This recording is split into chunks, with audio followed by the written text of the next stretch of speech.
गण गणपते नमः। खुल गए भाग्य हमारे, गजानन घर में पधारे। रिद्धि सिद्धि को संग लाए, गजानन घर में पधारे। शुभ और लाभ के थापे लगाए, पूर्ण होंगे काज हमारे, गजानन घर में पधारे। खुल गए भाग्य हमारे, गजानन घर में पधारे। बोले गणेश जी महाराज की जय।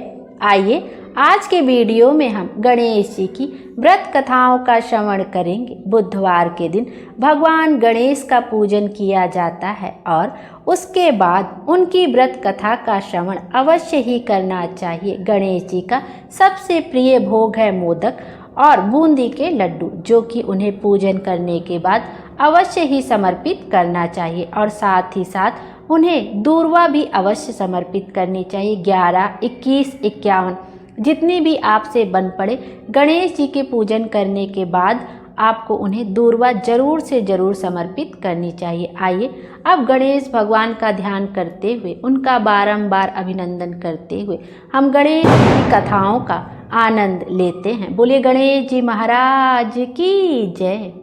एक बार एक नगर में एक मालिन रहती थी। उसके पति का देहांत हो चुका था। उसका एक 4 साल का पुत्र था। उसकी सास कठोर हृदय की स्त्री थी। वह अपनी बहू को बहुत तकलीफ देती थी। एक दिन सास ने बहू और पोते को घर से निकाल दिया। वे दोनों रोते हुए चलते चलते एक जंगल में जा पहुँचे।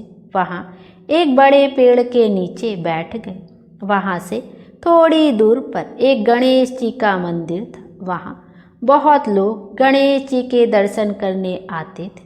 दर्शन करके गणेश जी को प्रसाद चढ़ाते थे। फिर वह प्रसाद सबको बांट देते थे। इस प्रसाद से माँ बेटे का गुजारा होने लगा। दोनों गणेश जी की पूजा पाठ में लग गए।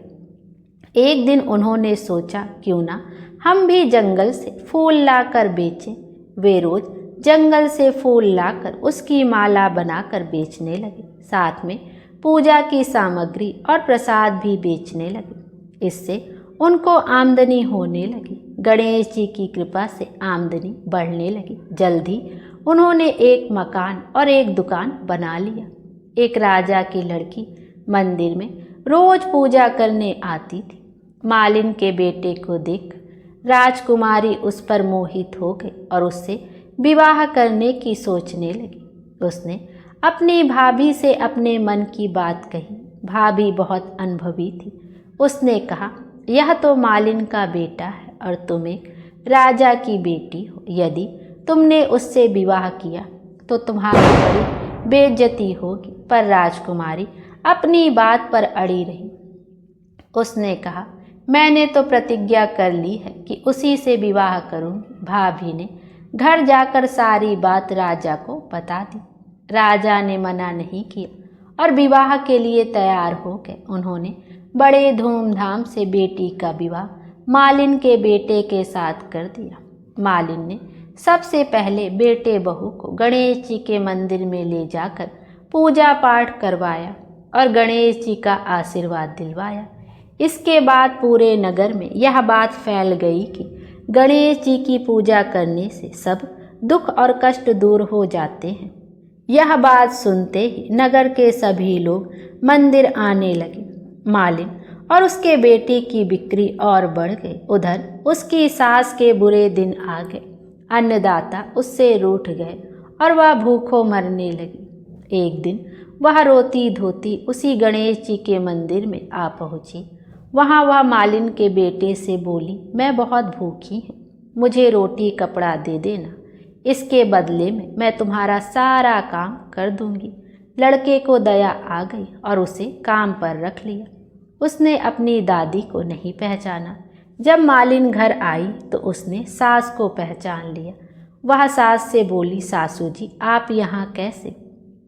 सास ने पोते की तरफ इशारा करके कहा, मेरी इस सेठ के यहाँ नौकरी लग गई है। बहू बोली, यह आपका पोता है और यह घर भी आपका ही है। यह दुकान भी आपकी ही है। जब आपने हमें घर से निकाला तब गणेश जी ने हमारी रक्षा की। बहू की बात सुनकर सास बोली, मेरी करनी मैंने भोग ली। बहू बोली, सासू जी अब आप हमारे यहाँ रहो और पोते का सुख देखो। हे गणेश जी महाराज, जैसा सुख आपने मालिन को दिया वैसा ही सबको देना। बोलिए गणेश जी महाराज की जय। आइए अब गणेश जी की अन्य कथाओं का भी श्रवण करते हैं। पौराणिक कथा के अनुसार एक गांव में एक बुढ़िया रहती थी। उस बुढ़िया के पति की मृत्यु हो चुकी थी। वह अपने बेटे और बहू के साथ रहती थी। उसकी बहू मंद बुद्धि की थी, जो अपनी भूख बर्दाश्त नहीं कर पाती थी और हमेशा कुछ ना कुछ खाती ही रहती थी। उसका ध्यान, स्नान और पूजा पाठ में बिल्कुल भी मन नहीं लगता था। वह सुबह उठकर सबसे पहले खाना खाती और उसके बाद ही घर के कोई दूसरे काम किया करती थी। तब उसकी सास यह देखकर बहुत ही दुखी रहती थी। उसने अपनी बहू को कई तरह से समझाने की कोशिश की कि बेटा सुबह पहले उठकर स्नान करो, उसके बाद पूजा पाठ करो, फिर उसके बाद ही कुछ खाना पीना चाहिए। लेकिन वह अपनी सास की एक भी बात नहीं मानती थी। कहती कि मुझे तो बहुत भूख लगती है, अगर मैं थोड़ी देर कुछ ना खाऊं तो मेरे प्राण निकल जाएंगे। तो एक दिन उसकी सास को अपने घर पर पूजा करवानी थी। तब वह मन में यह सोचकर परेशान हो रही थी कि उसकी बहू तो पूजा पाठ तक भूखी नहीं रहेगी। तब पूजा पाठ सुचारू रूप से संपन्न नहीं हो पाएगा, क्योंकि वह तो सुबह उठते ही सबसे पहले खाने के लिए दौड़ेगी और अगर मैं पूजा के लिए कुछ बनाऊंगी तो जरूर वह जूठा कर देगी। तब अपनी बहू को पूजा के लिए बनाए गए पकवान से दूर रखने के लिए उस बुढ़िया माई ने एक तरीका निकाला। पूजा वाला दिन आया तो सुबह उसने एक मटका लिया, उसके नीचे एक छोटा सा छेद कर दिया और फिर उसी मटके को अपनी बहू को देकर कहने लगी कि बहू, आज हमारे घर में पूजा है, इसलिए खाना खाने से पहले एक मटका पानी ले आओ और आते ही भोजन कर लेना। मैं भोजन तैयार करती हूँ और तुम जल्दी से पानी लेकर आओ। तब जैसे ही बहू अपनी सास के हाथ से मटका लिया तो उसे वह छोटा सा छेद दिखाई दे गया। तब वह समझ गई कि सासू माँ मुझे जानबूझकर घर से दूर भेज रही हैं। तब वह कहने लगी कि माँ जी, मैं अभी आती, आज तो मैं पूजा पाठ होने के बाद ही भोजन करूँगी। यह कहकर वह अंदर चली गई। अपनी बहू में आए बदलाव को देखकर बहुत ही खुश हो रही थी, लेकिन बुढ़िया की बहू और भी चालाक थी। वह अंदर जाकर अपनी साड़ी में आटा बांधकर घड़ा लेकर पनघट पर चली गई। पनघट पर पहुंचकर उसने आटा निकाला और कुएं के पानी से आटा गूंथकर छोटी छोटी रोटियां बना ली और फिर सोचने लगी कि मैं इन रोटियों को सेकूं कहाँ। इधर उधर देखने लगी। तभी शमशान घाट में चिता जलाई जा रही थी। तो बहू ने सोचा कि यह ठीक है, मैं उस चिता पर जाकर यह रोटियां सेक लाऊंगी। जब सारे लोग वहां से चले गए तब वह उस चिता के पास गई और वहां जाकर रोटियां सेक ली, पर उसकी रोटी सूखी थी। वह सोचने लगी कि बिना घी के सूखी रोटी कैसे खाऊं, साथ में और कुछ तो है नहीं, पानी के साथ मुझे अच्छी नहीं लगेगी।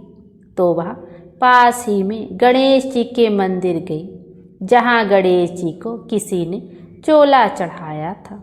तब उसने देखा कि गणेश जी की तोन पर खूब सारा घी लगा है।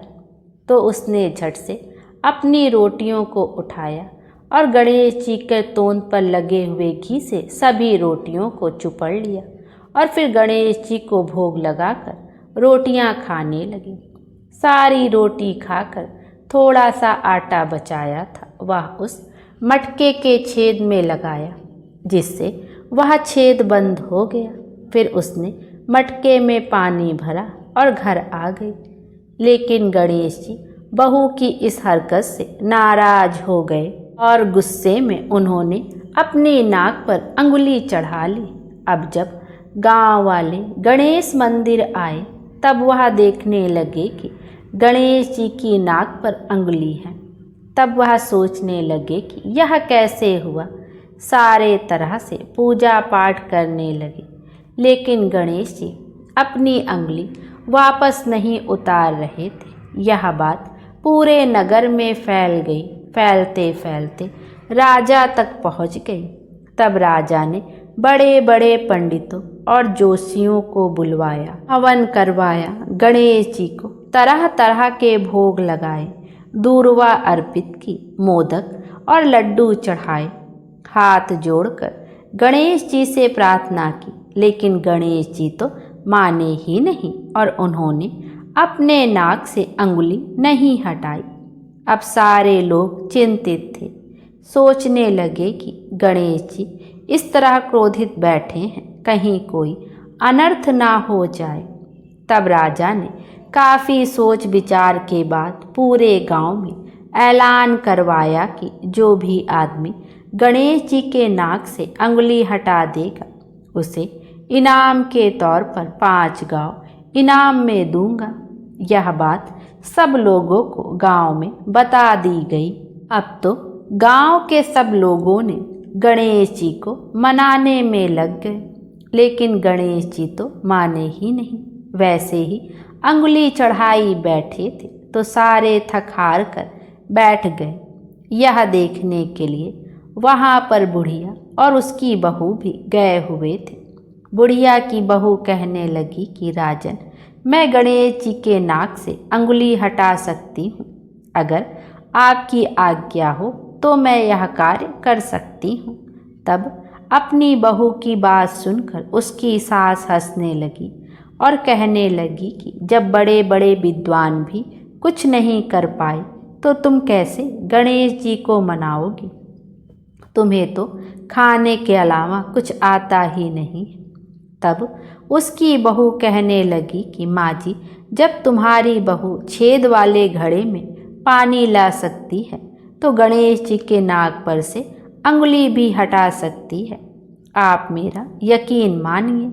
तभी वहाँ पर बैठे बड़े बुजुर्ग कहने लगे कि जब सबको मौका मिला है तो एक मौका तो बहू को भी मिलना चाहिए। क्या पता यह सच कह रही हो। तब सारे लोग मान गए। तब बहू कहने लगी कि मेरी एक शर्त है कि मेरे घर से लेकर मंदिर तक पर्दा बांधा जाए। तब राजा ने उसके घर से लेकर मंदिर तक आदेश देकर पर्दा बंधवा दिया। अब बहू पहले अपने घर गई और फिर वहाँ से कपड़े धोने वाला धोना लेकर मंदिर चली गई। सारे लोग पर्दे के आसपास बैठे थे और बहू धोना लेकर सीधे गणेश जी के मंदिर गई और जाकर कहने लगी कि गणेश जी भगवान, मैंने आपके तोंद से जरा सा घी क्या ले लिया। आपने तो अपने नाक पर अंगुली चढ़ा ली तो घी लेकर चूरमा बनाया। चूरमा बनाकर सबसे पहले भोग भी तो तुमको ही लगाया, फिर तुम नाराज होकर क्यों बैठ गए। क्या सीधे घी से तुम्हारा पेट भर जाता। मुझे कोई पूजा पाठ स्तुति नहीं आती है। अब आप अपनी नाक पर से अंगुली हटा लो, नहीं तो मेरे पास धोना है। अगर धोने की एक लगाई तो आपके टुकड़े टुकड़े हो जाएंगे। तब नादान बहू की बात सुनकर गणेश जी को मन ही मन हंसी आने लगी और उनका क्रोध दूर हो गया। वह सोचने लगे कि यह तो पूरी पागल है। अगर सच में मुझे धोने की मार दी तो नाक पर से अंगुली क्या, मैं तो यहाँ से ही हट जाऊँगा। अब गणेश जी ने बिना सोचे समझे तुरंत ही अपने नाक पर से अंगुली हटा ली। तब अंगुली हटाते ही बहू ने हाथ जोड़कर गणेश जी को प्रणाम किया और कहा कि गणेश जी महाराज, मैंने आज तक कोई पूजा पाठ नहीं की है, पर आज से मैं यह प्रण लेती हूँ कि आज के बाद स्नान करके सबसे पहले आपकी पूजा किया करूँगी। यह कहकर गणेश जी भगवान के सामने मत्था टेका और फिर बाहर आ गई और हाथ जोड़कर कहने लगी कि राजन, गणेश जी अपने नाक पर से अंगुली हटा ली है। यह सुनकर राजा और गांव के सारे लोग हैरान हो गए और बहू की जय जयकार करने लगे। तब राजा ने अपने ऐलान के मुताबिक बहू को 5 गांव इनाम में दिए। तब उस बहू की बूढ़ी सास भी यह देखकर बहुत ही खुश हुई और अपनी बहू को हृदय से लगाकर कहने लगी कि बेटा, मैं तो तुझे पागल समझ रही थी, पर तूने तो सच में चमत्कार कर दिखाया। तब वह कहने लगी कि माँ जी, इन सब के पीछे हमारे घर पर जो आपने पूजा करवाई थी उसी का फल है। अगर आप पूजा ना करवाती और मैं पानी लेने के लिए कुएं पर ना जाती तो यह सब कुछ कभी नहीं होता। इस तरह बात करते हुए दोनों सास बहू खुशी खुशी अपने घर चली गई और फिर उसके बाद सास बहू दोनों रोजाना गणेश जी भगवान की पूजा करने लगी। हे गणेश जी भगवान, जैसे आपने बुढ़िया की बहू का मान रखा और उसका कहना मानकर अपनी नाक पर से अंगुली हटा ली, उसी तरह सबकी सुनना और सबकी मनोकामना पूर्ण करना। प्रेम भाव से कहिए गणेश जी महाराज की जय।